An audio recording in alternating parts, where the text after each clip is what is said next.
हाँ तो party scene कुछ ऐसा है। आज हम बात करने वाले हैं एक ऐसी कंपनी के बारे में जिसके प्रोडक्ट्स को हम बचपन से यूज करते हुए आ रहे हैं। बल्कि ये भी पॉसिबल हो सकता है कि हमारे कुछ पेरेंट्स ने भी अपने टाइम पर उस कंपनी के प्रोडक्ट्स को यूज किया हो और कंज्यूम भी किया हो। तो उस कंपनी का नाम है पार्ले प्रोडक्ट्स। पार्ले प्रोडक्ट्स वही सेम कंपनी है जिसने बहुत साल पहले एक लेजेंडरी बिस्किट ब्रांड पार्ले जी लॉन्च किया था। पार्ले जी के बारे में एक इंटरेस्टिंग फैक्ट आपको बताना चाहूंगा। पार्ले जी का जो बिस्किट 20 साल पहले 5 रुपए का मिलता था, आज के टाइम भी वो आपको 5 रुपए का मिलता हुआ दिखेगा। तो आखिर अब सवाल यह है कि बिस्किट के प्राइस ना बढ़ाने के बावजूद भी पार्ले प्रोडक्ट्स ने इतनी बड़ी अंपायर, इतना बड़ा बिजनेस और इतनी बड़ी कंपनी किस तरीके से खड़ी कर दी, और इतनी बड़ी कंपनी खड़ी करने के बावजूद भी वो अपना आईपीओ स्टॉक मार्केट में क्यों नहीं लाते हैं और अपनी कंपनी स्टॉक मार्केट में क्यों नहीं लिस्ट कराना चाहते हैं। तो चलिए पार्टी इस वीडियो को स्टार्ट करते हैं और चलते हैं थोड़ा सा पीछे 1880 के अंदर। 1880 के अंदर एक व्यक्ति जिनका नाम था मोहनलाल दयाल। मोहनलाल दयाल अपनी फैमिली के साथ सूरत से मुंबई आते हैं और वहां आकर के वो एक कन्फेक्शनरी का बिजनेस स्टार्ट करने का सोचते हैं। कन्फेक्शनरी मतलब कि टॉफी का बिजनेस स्टार्ट करने का सोचते हैं और एक टॉफी की फैक्ट्री सेटअप करते हैं। शायद बहुत लोगों को ना पता हो कि पार्ले प्रोडक्ट्स का जो पहला प्रोडक्ट था वो था एक ऑरेंज कैंडी। 1880 वही सेम टाइम था जब बहुत सारे इंडियंस ब्रिटिशर्स के खिलाफ जंग लड़ रहे थे आजादी के लिए, और जितने भी प्रोडक्ट्स आपको उस टाइम मार्केट में देखने को मिलते थे अंग्रेजों के टाइम पर, वो सारे के सारे ब्रिटिशर्स के प्रोडक्ट हुआ करते थे। और मजबूरी में सारे के सारे इंडियंस को उन सारे प्रोडक्ट्स को परचेज करना पड़ता था क्योंकि उस टाइम मार्केट में कोई भी इंडियन ऑल्टरनेटिव अवेलेबल नहीं था। तो यही सोचते हुए मोहनलाल दयाल 1939 के अंदर एक बिस्किट ब्रांड लॉन्च करते हैं और उसका नाम रखते हैं Parle glucose. Parle glucose launch होते ही इतना ज्यादा हिट होता है और इतना बड़ा सक्सेसफुल होता है कि जितने भी लोग उस बिस्किट को खरीदते थे, चाहे वो बच्चे हों चाहे वो बूढ़े हों, बहुत मजे से खाया करते थे क्योंकि वो बिस्किट काफी ज्यादा अफोर्डेबल था और उस बिस्किट का टेस्ट इतना ज्यादा अच्छा हुआ करता था कि बच्चे भी उस बिस्किट को परचेज किया करते थे और बूढ़े भी उस बिस्किट को परचेज करके खाते थे। फिर बहुत साल तक पार्ले ग्लूकोज ने पूरी की पूरी बिस्किट मार्केट पर राज किया। फिर आता है 1987 जब मार्केट में बहुत सारे पार्ले ग्लूकोज के कॉम्पिटिटर्स आने लग जाते हैं और वो अपने बिस्किट के ब्रांड के साथ साथ ग्लूकोज ऐड करते हैं। तो इस वजह से पार्ले ग्लूकोज जो है बहुत सारी भीड़ में शामिल हो जाता है और जितने भी इंडियंस थे वो इन सब में कंफ्यूज हो जाते हैं कि कौन सा बिस्किट हमारे लिए अच्छा है और कौन सा नहीं। और इसी चीज को मद्देनजर रखते हुए पार्ले प्रोडक्ट्स अपने बिस्किट पार्ले ग्लूकोज का नाम चेंज करके पार्ले जी रख देता है और पार्ले जी के बारे में हम सब जानते ही हैं। फिर वो एक बहुत बड़ा और लेजेंडरी ब्रांड बन जाता है। फिर आता है 2003 के अंदर पार्ले जी को वर्ल्ड्स बेस्ट सेलिंग बिस्किट का खिताब मिलता है। मतलब कि पार्ले जी 2003 के अंदर पूरी दुनिया का सबसे ज्यादा बिकने वाला बिस्किट बन जाता है। यहाँ तक कि बहुत से लोगों का कहना है कि 2019 के अंदर पार्ले जी पूरी दुनिया की बिस्किट मार्केट का 7% शेयर होल्ड करता था। मतलब कि दुनिया भर में जितने भी बिस्किट सेल होते थे पार्ले जी उसका 7% हिस्सा होल्ड करता था। फॉर एग्जांपल अगर 100 रुपए के बिस्किट पूरी दुनिया के अंदर बेचे जा रहे हैं तो उसमें से सिर्फ और सिर्फ 7% का हिस्सा पार्ले जी बेचा करता था। तो अब सवाल ये आता है कि 20 साल पहले जो पार्ले जी के बिस्किट का प्राइस 5 रुपए था वो आज भी 5 रुपए कैसे है। हालांकि बहुत सारी चीजों के प्राइस, रॉ मटेरियल्स के, ट्रांसपोर्टेशन के बहुत तेजी से ऊपर गए हैं, लेकिन फिर भी पार्ले जी ने अपने बिस्किट के प्राइस क्यों नहीं बढ़ाए? क्या वो अपनी जेब से उसकी कॉस्ट को रिकवर कर रहे थे? तो इसका जवाब है नहीं। देखो पार्टी, पार्ले जी के बिस्किट के प्राइस को ना बढ़ाने के पीछे मेनली 2 रीजन है। 2 स्ट्रेटेजीज को पार्ले जी ने अपने बिजनेस में इंप्लीमेंट किया था।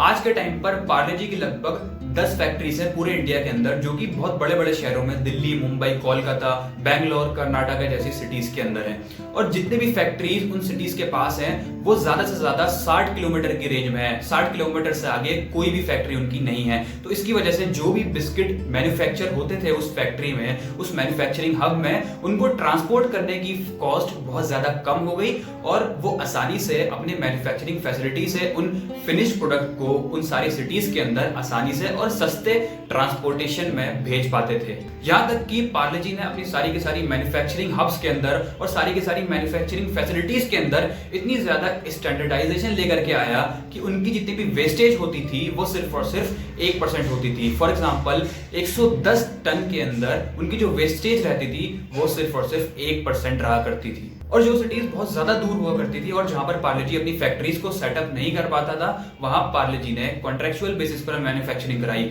पार्ले जी ने बहुत सारे मैन्युफैक्चरर के साथ कॉन्ट्रैक्ट साइन करा और पार्ले जी बिस्किट को कॉन्ट्रेक्चुअल बेसिस पर मैन्युफैक्चर कराया और सारी की सारी सिटीज में सप्लाई भी कराया। तो ये तो हो गया पहला रीजन और पहली स्ट्रेटेजी जिसकी वजह से पार्ले जी की जो कॉस्ट है वो आज भी 5 रुपए पर ही है। तो पार्टी अब बात करते हैं दूसरी स्ट्रेटेजी के बारे में जो कि पार्ले जी ने अपने बिजनेस के अंदर इंप्लीमेंट की और जिसकी वजह से आज भी पार्ले जी के बिस्किट का प्राइस 5 रुपए पर ही है। देखो नॉर्मली जितने भी बिजनेस आज के टाइम पर इंडिया में एग्जिस्ट करते हैं वो अपना प्रॉफिट बुकिंग तब बुक करते हैं जब उनका प्रोडक्ट सेल हो जाता है, लेकिन पार्ले जी ने इसका एकदम उल्टा किया।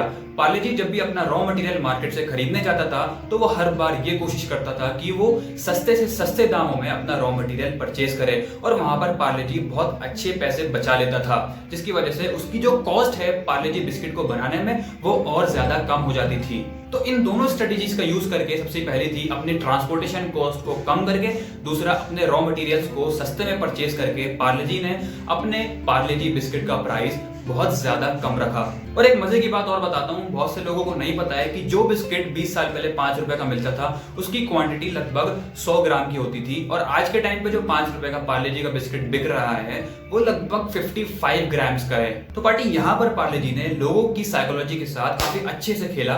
ज्यादातर लोग प्रोडक्ट के प्राइस को बहुत अच्छे से देखते हैं बट वो प्रोडक्ट की क्वांटिटी को नजरअंदाज कर देते हैं। इसी चीज को इस्तेमाल करके पार्ले जी ने अपने प्रोडक्ट का प्राइस तो 5 रुपए ही रखा, लेकिन अपने प्रोडक्ट की जो क्वांटिटी है वो आधी कर दी और बहुत लोगों ने इसको नोटिस भी नहीं किया।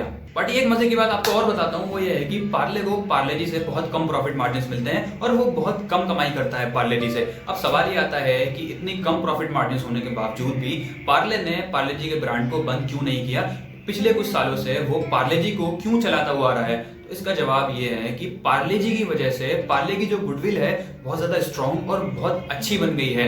हालांकि पार्ले जी से उसको बहुत कम प्रॉफिट मार्जिन आती हैं, लेकिन उसकी गुडविल को बहुत अच्छा और स्ट्रॉन्ग कर दिया है पार्ले जी ने। अब इस गुडविल का फायदा उठा करके पार्ले जी ने बहुत अलग और बहुत सारे ब्रांड्स भी लॉन्च किए, जैसे कि हाइड एंड सीक, मोनाको और इसी तरीके के और भी बिस्किट जैसे कि क्रैक जैक। ये सब भी सारे पार्ले के ब्रांड्स हैं और जो रेवेन्यूज आता है पार्ले का मेजर वो इन सारे बिस्किट ब्रांड से आता है। बट एक मजे की बात आप लोगों को और बताता हूँ, वो ये है कि पार्ले को पार्ले जी की बिस्किट से बहुत कम प्रॉफिट मार्जिन मिलते हैं और पार्ले बहुत कम कमाई करता है पार्ले जी के बिस्किट से। अब सवाल ये आता है कि पार्ले जी को इतने सालों से क्यों चलाया जा रहा है जबकि वो पार्ले को बहुत कम प्रॉफिट मार्जिन जनरेट करके देता है। अब इसका जवाब ये है कि पार्ले जी की वजह से पार्ले की जो गुडविल है बहुत अच्छी और स्ट्रॉन्ग बन चुकी है।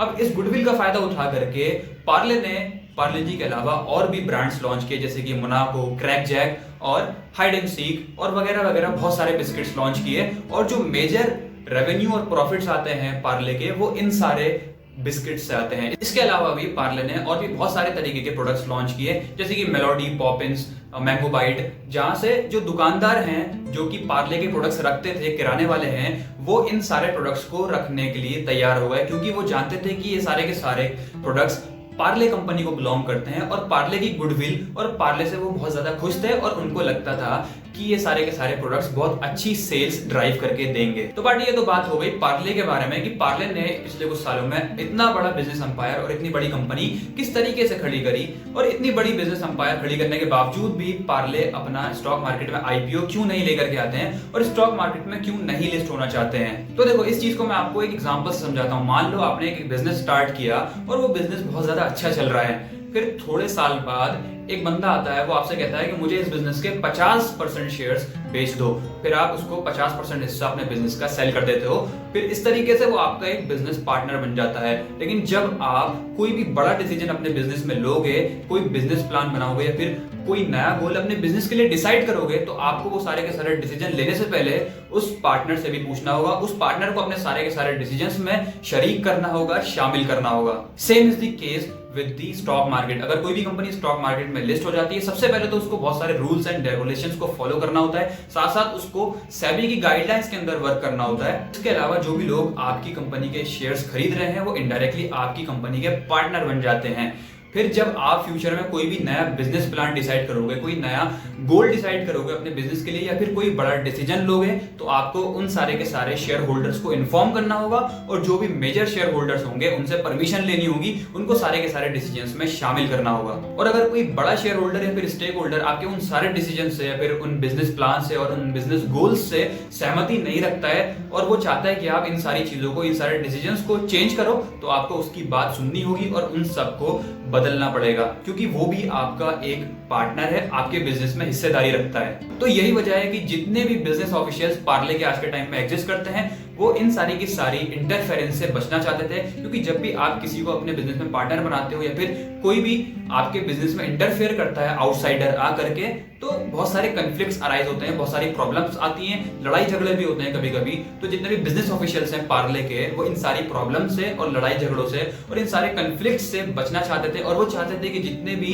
फ्यूचर प्लान्स और गोल्स उन्होंने डिसाइड किए हैं पार्ले के लिए फ्यूचर में, वो सारे के सारे गोल्स और सारे के सारे बिजनेस प्लान्स वो खुद अकम्प्लिश करें और खुद अचीव करें। अब पार्ले स्टॉक मार्केट में लिस्ट इसलिए भी नहीं होना चाहता क्योंकि स्टॉक मार्केट में कोई कंपनी तभी लिस्ट होती है जब इसको पैसे की जरूरत होती है, जब भी उसको कोई बड़ा टास्क करना होता है या फिर उसको किसी चीज के लिए पैसे चाहिए होते हैं, तो वो अपनी कंपनी का थोड़ा सा हिस्सा डाइल्यूट करके अपने शेयर होल्डर से पैसा उठाती है, फिर उस पैसे से अपने सारे के सारे बिजनेस ऑपरेशंस को कमेंस करती है, इनिशिएट करती है। लेकिन पार्ले इतनी बड़ी बिजनेस इंपायर बन चुकी है, इतना बड़ा बिजनेस बन चुकी है कि वो बहुत ज्यादा कैश रिच कंपनी है, उसके पास पैसे की बिल्कुल भी कमी नहीं है, इसीलिए वो स्टॉक मार्केट में लिस्ट नहीं होना चाहती है और बहुत सारे कन्फ्लिक्ट्स और बहुत सारी प्रॉब्लम्स से वो नहीं फेस करना चाहती है। तो बाटी आज की वीडियो से हमें ये सीखने को मिला कि अगर आप कोई भी चीज स्टार्ट करते हो या कोई भी बिजनेस करते हो, तो आप सिर्फ और सिर्फ प्रॉफिट मार्जिन्स पर फोकस मत करो, आप अपनी कंपनी की गुडविल पर फोकस करो। अगर एक दिन आपकी कंपनी की गुडविल अच्छी बन जाती है,